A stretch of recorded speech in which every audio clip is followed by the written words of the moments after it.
역시 뭐 저도 우리 문재인 후보님께 좀 몇 가지 여쭤보도록 하겠습니다. 대한민국 경제가 어렵습니다.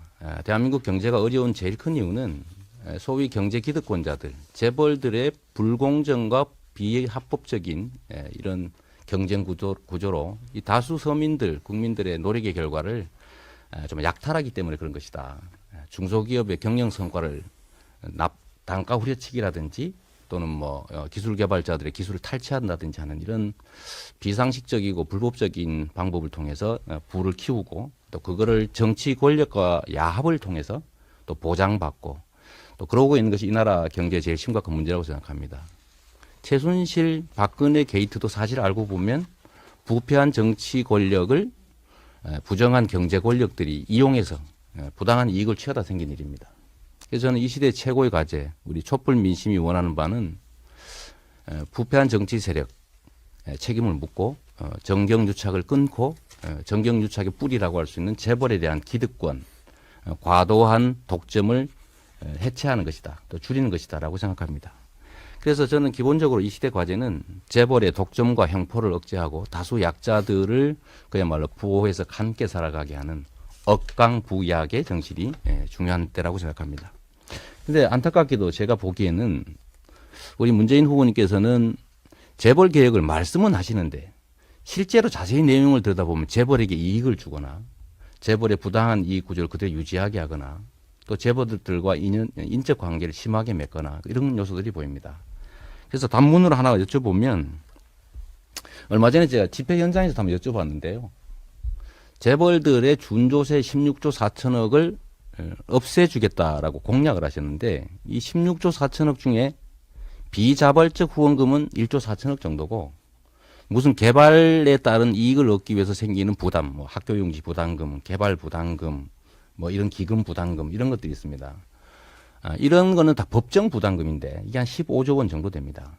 이걸 지금 폐지하겠다고 공약을 해주셨는데 일단 진심이신지 혹시 착오에 의한 게 아닌지 한번 여쭤보고 싶어요. 근데 이 준조세라는 의미를 조금 오독하신 것 같은데요. 네. 아까 방금 말씀하신 법정 부담금, 그것은 법에 근거한 것인데 그것이 뭐가 문제겠습니까? 지금 우리가 문제 삼는 것은 법에 근거하지 않는 정경유착의 수단으로 오가는 그런 검은 성격의 돈. 이분 같은 경우에 미르재단, K스포츠재단에 출연한 돈, 또 뭐죠? 청년희망재단 이런 데 출연을 강요당한 돈, 또는 전국 곳곳에 이 창조혁신센터 만들면서 재벌들에게 하나씩 떠안겨서 부담시킨 그런 일들, 과거에 일회재단 이런 것처럼 맞으면 퇴임 후를 대비하는 그런 식의 자금을 요구하는 이런 일들을 못하게 막겠다는 것이고, 그다음에 아까 준조세에 이제 16조는 그런 정도로 금액이 많다는 것을 표시한 것이죠. 아닙니다. 지금 이제 방송을 보시는 뜻은, 분들도 뜻은 그렇게 분명히 하십시다. 어쨌든 법에 근거한 것을 말한 것이 아니고 법상 근거가 없는 것을 권력의 힘으로 이렇게 강요해서 받아내는 것을 말하는 것이다라고 분명히 하고요. 법정 부담금도 문제가 영 없는 것은 아닙니다. 왜냐하면 후보님 제가 질문하는 걸 저도 좀 말씀드릴 기회를. 제가 그 점을 동의합니다. 요만만 조금. 왜냐하면 이것도 일종의 세금적인 성격인데 그렇다면 국회의 그 예산 심의 뭐 이런 통제를 받아야 되는 것이거든요. 이 법정 부담금이 그런 통제를 벗어나는 수단으로 이렇게 많이 사용되고 있는 것은 그런 부분들은 다시 한번 좀 되짚어 봐야 될 부분이라고 생각해요.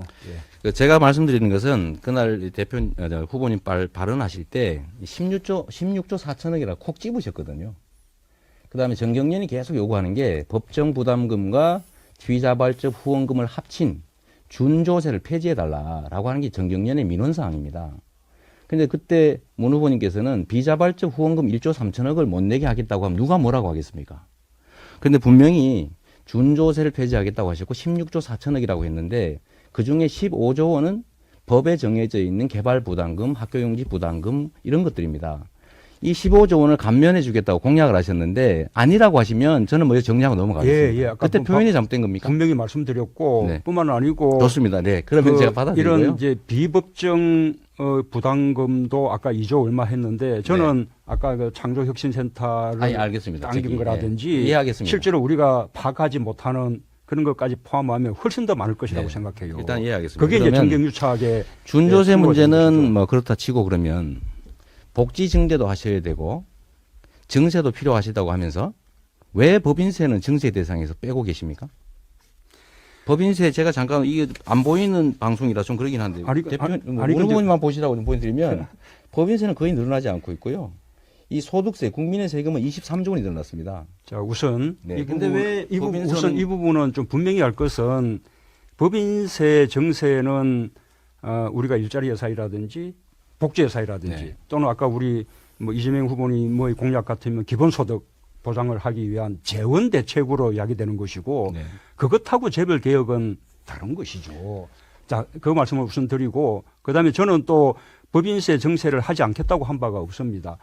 정세가 필요한데 정세가 순서가 있다.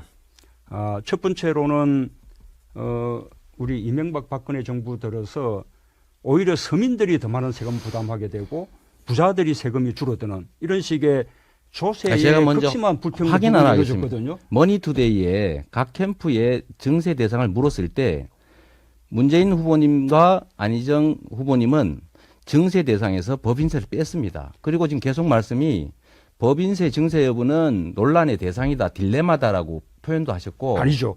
제가 분명한 저의 공약은 첫 번째는 고소득자들의 이 소득세를 더 높이겠다는 것이고 두 번째로는 고액 상속, 고액 제가 정려에 대한 말씀드린 세금 법인세입니다. 잠깐만요. 네. 조금만 더 계시면 됩니다.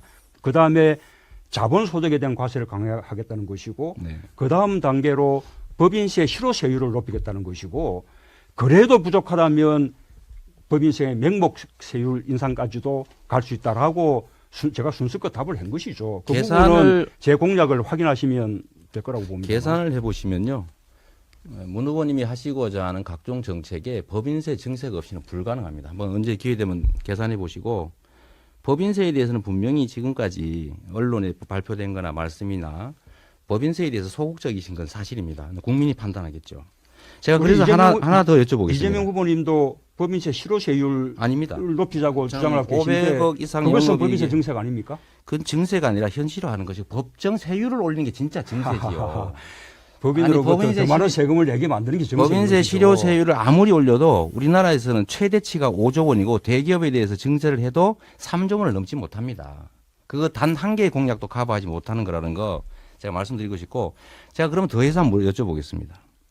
문 후보님은 억강부약에 대해서 좀 어떤 생각을 가지실지 모르겠는데 노동조합이나 서민들보다는 4대 기업 경제연구소장부터 먼저 만나셔서 여전히 대기업 재벌이 한국 경제의 견인차다 이렇게 격려하셨고 또 하나 말씀드리면 이번에 10년의 힘이라고 하는 중요한 조직을 만드셨던데요. 10년의 힘. 거기 보니까 삼성을 포함해서 재벌 기업들 출신들이 거의 상당 부분을 차지합니다. 그중에서 삼성 출신들이 엄청 많던데 이런 것들에다가 혹시 기억하실지 모르겠는데 혹시 이학수법이라고 기억하십니까? 예. 네. 그거 혹시 찬성하셨습니까? 반대하셨습니까? 찬성 반대 입장을 가지지 않았습니다. 네? 그것이 표결에 간 바가 없습니다. 아니 그러면 뭐 발의한 일도 없습니까? 저는 발의에 참여하지 않았습니다. 발의에 참여하지 않으셨죠? 예.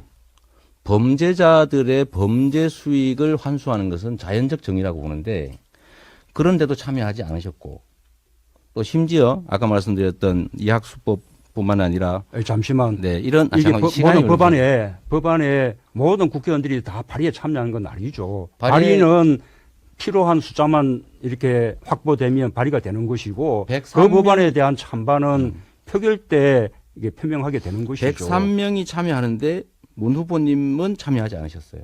그리고 전당대회 전에는 참여하겠다고 말씀하셨다가 당대표 되신 다음에 유구무원 하셨습니다. 근데 이런 것들에다가 과거 삼성에 대한 엑스파일 그 특검에 대해서도 역시 반대 의견을 가지시지 않았었나 이런 생각이 드는데 이런 점들을 보면 상당히 서민 다수보다는 강자인 삼성이나 재벌에 대해서 좀 편향적이신 후보가 아니실까 하는 국민들의 걱정이 있습니다. 친재벌 후보 아니냐. 그래도 너무나 지금 중요한 말씀을 하셨으니까 네. 이 답변할 기회는 주셔야겠죠. 네, 그럼요. 우선은 제가 재계 인사들도 당연히 만나죠. 그러나 또 중수기업 중앙회도 방문했고요. 뿐만 아니라 사회연대 노동포럼이라는 노동자들의 포럼도 대규모로 결성해서 제가 참석해서 저의 노동정책을 네. 다 충분히 밝힌 바도 있습니다. 그렇게 균형 있게 말씀하셔야지 한 대목만 뽑아내서 재계 인사 만나서니 이렇게 재벌 아니냐 이렇게 말씀하시면 곤란하고요. 그다음에 아까 삼성 그 엑스파일 그 부분은 원주류가 국정원 내에서 이루어졌던 도청입니다. 그 도청 부분에 대해서 검찰이 충분히 수사해서 과거의 국정원장들이 시효가 살아있는 분들은 다 구속돼서 처벌까지 됐었어요. 그런데 그 수사를 하는 그 시기에 특검으로 가자 그러면 거기에 대한 검찰 수사가 중단될 수밖에 없는 것입니다. 저는 그 점을 반대했던 것이고 뜻값 부분, 검사들의 뜻값 부분에 대한 특검은 그것은 별개의 문제다라고 제가 분명히 말씀드렸고 그 부분은 자료가 남아있죠. 네, 알겠습니다. 저는 문재인 후보님께서 서민 다수를 대표하는 그런 후보가 되시고 또 친재벌 후보 이런 말씀 안 듣기를 바랍니다만 정책적이나 이런 측면에서 좀 더 많은 배려를 해주셨으면 하는 바람으로 이제 질문을 마치고 재계에서는 좀 좋아하겠습니다. 이 질문에